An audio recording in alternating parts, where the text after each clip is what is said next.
ഈ 18 വയസ്സാവുമ്പോഴത്തേക്കും പെണ്ണ് കല്യാണം കഴിക്കണം, അല്ലെങ്കിൽ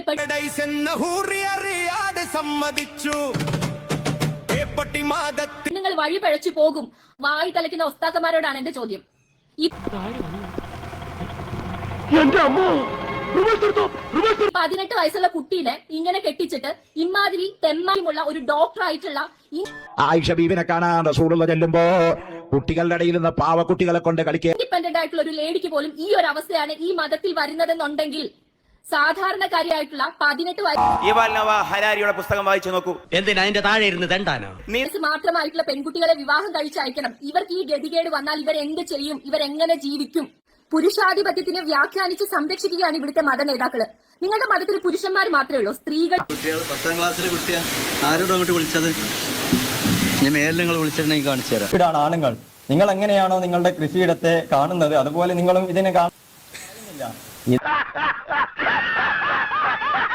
ഇതെല്ലാം ഒരുപാട് ജസ്റ്റിഫിക്കേഷൻ, പുട്ടിയടിച്ച് ഇവരുടെ ബിസിനസ് നിലനിൽക്കില്ലേ? സ്ത്രീകളെ എന്തുകൊണ്ട് നിങ്ങൾ മനുഷ്യന്മാരായിട്ട് കണക്കാക്കുന്നില്ല? വേറൊരു എക്സിസ്റ്റൻസ് ആയിട്ട് കണക്കാക്കുന്നില്ല? അഭിമാനമുള്ളവരായിട്ട് കണക്കാക്കുന്നില്ല? നിങ്ങൾക്ക് പെറ്റുകൂട്ടാൻ മാത്രമുള്ളതാണ് ഈ മതത്തിലെ സ്ത്രീകൾ എന്ന് പറയുന്ന ഒരു നിലയിലേക്കാണ് ചെല്ലുന്നു. അതായത് ലോകം ഇന്ന് കാണുന്ന ഏറ്റവും പരിഭാവനമായ ഒരു സംഗതിയാണ് ദത്തെടുക്കുക എന്ന് പറയുന്ന ഒരു കാഴ്ചപ്പാട്. അതുപോലും ഇസ്ലാമിൽ ഹറാമാക്കുന്ന ഒരു അവസ്ഥ വന്ന എന്തിനാ? മുഹമ്മദ് നബിക്ക് പെണ്ണ് കൂട്ടി കൊടുക്കാൻ വേണ്ടിയിട്ട്.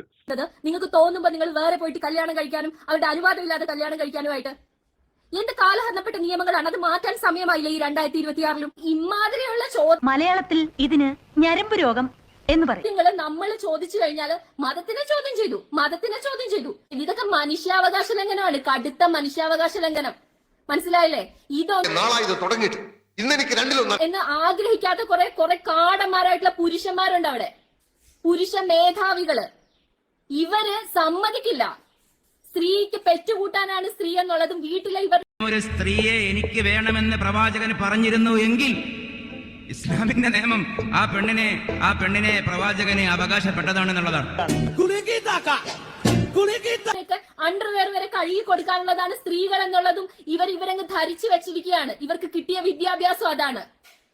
ഒരു പെണ്ണ് ഡാൻസ് കളിച്ചാലോ, ഒരു പെണ്ണ് പാട്ട് പാടിയാലോ നിനക്കൊക്കെ എന്താ പെണ്ണിനെ കുറിച്ച് പറയല്? സ്ലക്ഷ്യം ചെയ്യല്, വീട്ടിലുള്ളവരെ പറയല്, പിന്നെ അപവാദ കഥകൾ ഉണ്ടാക്കല്, വിളിക്കല്. അതുകൊണ്ട് എന്റെ പെണ്ണുങ്ങളെ നിങ്ങളാണ് ഇറങ്ങി. അടിപൊളിയല്ലേ വന്നടി മക്കളെ. 5 വർഷം മുന്നേ ഭർത്താവ് മരിച്ചിട്ടുണ്ട്. ഒരു വലിയ ഏതെങ്കിലും മൂലയിരുന്ന് സനാത്തന്തി കുറുഞ്ചെല്ലണീന് പകരം ഏതോ ഒരു അന്യ സ്റ്റേറ്റിലേക്ക് മഞ്ഞ് കളിക്കാൻ വേണ്ടി പോയതിന്റെ വീഡിയോസ് കണ്ടവരായിരിക്കും എന്റെ മുമ്പ് തിരിക്കേണ്ടത്. ഈ തലാഖ്, ട്രിപ്പിൾ തലാഖ് എന്ന് പറയുന്ന വൃത്തികെട്ട രീതി നിങ്ങൾ സമ്മതിക്കരുത്.